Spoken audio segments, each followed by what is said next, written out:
Em nome do Pai, do Filho e do Espírito Santo. Amém. Proclamação do Evangelho de Jesus Cristo segundo Marcos.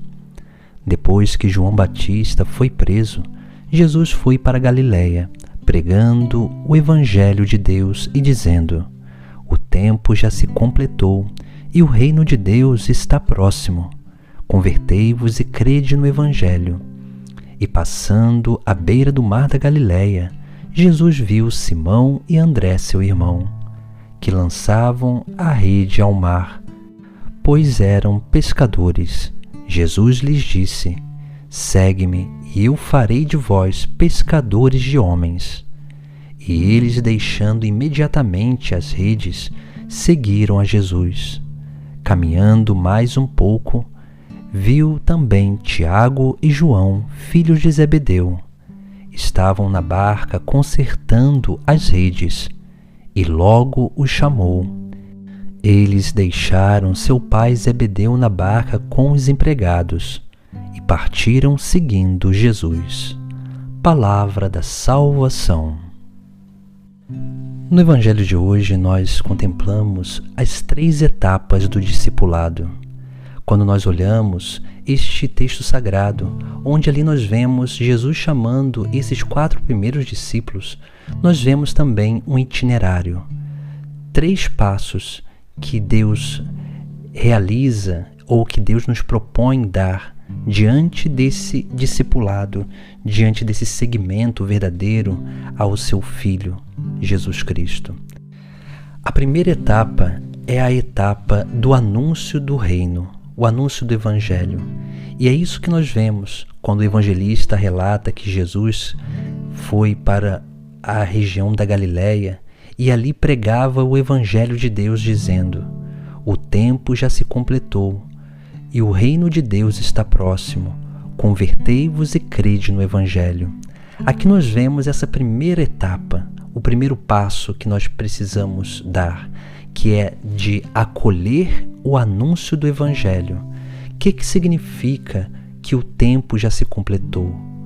O tempo se completou porque aquele que é a causa de salvação, o esperado desde todo sempre, ele já está em nosso meio, que é Jesus Cristo. Por isso que o tempo já se completou. O reino de Deus está próximo, porque a presença de Jesus Cristo é a presença do reino de Deus. E depois tem esse chamado à conversão: convertei-vos e crede no Evangelho. Ou seja, não basta só acolher que o tempo já se completou, que o reino de Deus está próximo. É necessário uma atitude, essa atitude de conversão, de mudança de direção, mudança de mentalidade, mudança de coração, para que assim nós possamos crer firmemente no Sagrado Evangelho. E assim, crendo no Evangelho, nós possamos dar o próximo passo. Porque o próximo passo, primeiro nós vemos como que Jesus Cristo nos chama a dar esses primeiros passos no seu seguimento, que são esses passos de conversão, esses passos de acolhida do Evangelho, de crer verdadeiramente no Evangelho, ou seja, crer no próprio Cristo, na vida do próprio Cristo e no seu anúncio. Depois nós temos um chamado particular, onde Jesus chama primeiramente Simão e André e diz: Segue-me e eu farei de vós pescadores de homens. Aqui nós vemos que Jesus Cristo, ele não muda a profissão desses homens, mas diz que eles não mais pescarão peixes, mas pescarão homens, ou seja, eles exerceriam a sua profissão, aquilo que melhor eles sabiam fazer, mas agora de uma outra forma, ou seja, não para pescar peixes, mas para pescar homens, almas para o reino dos céus. Esse é o chamado de Deus para a nossa vida. E cada um tem um chamado, cada um tem uma vocação particular. E nós precisamos acolher esse chamado de Deus, porque Deus ele nos chama a segui-lo. Deus nos chama a se colocar num caminho de salvação. num caminho, né, de cada vez mais aprofundar essa experiência com Ele.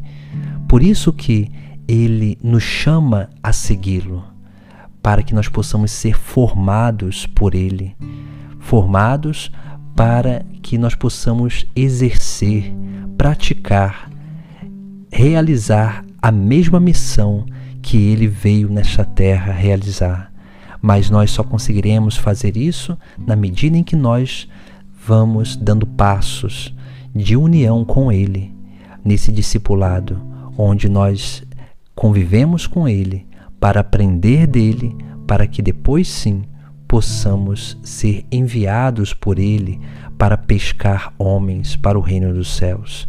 Esse é o segundo passo, o passo de acolher o chamado de Deus para a nossa vida, o chamado ao discipulado, a esse segmento para aprender, o chamado para se unir ao próprio Cristo, para realizar a missão que Ele mesmo veio realizar sobre esta terra. Esse é o chamado de Deus, que é o segundo passo desse itinerário. Depois nós temos o terceiro passo, que é o passo da correspondência, onde ali nós vemos que o evangelista relata: e eles, deixando imediatamente as redes, seguiram a Jesus. Aqui nós vemos a atitude desses homens que deixaram as redes, deixaram aquilo que era a causa da sua subsistência para seguir a Jesus Cristo, para seguir o Messias, aquele que deveria vir ao mundo, para seguir o Filho de Deus. Por isso que nós vemos dentro desse itinerário que nós contemplamos no Evangelho de hoje, esses três passos. O primeiro passo, que tem a ver com a acolhida do Evangelho, a obra de conversão e de crer firmemente no Evangelho de Deus. O segundo passo, que tem a ver com o chamado particular que Deus nos faz, um chamado para salvar almas, de acordo com o nosso dom, de acordo com aquilo que nós temos a oferecer a Deus. E o terceiro passo é a correspondência, porque Deus nos chama, mas se nós não correspondemos ao chamado de Deus, nada vai acontecer na nossa vida. Nós precisamos realizar e nos permitir caminhar por esses passos, porque somente assim nós vamos realmente nos colocando nesse grande mistério do seguimento a Jesus Cristo, para que assim nós possamos realmente ter essa experiência que o tempo já se completou e o reino de Deus está próximo de nós, porque o reino de Deus se manifesta na presença de Cristo em nós. Em nome do Pai, do Filho e do Espírito Santo. Amém.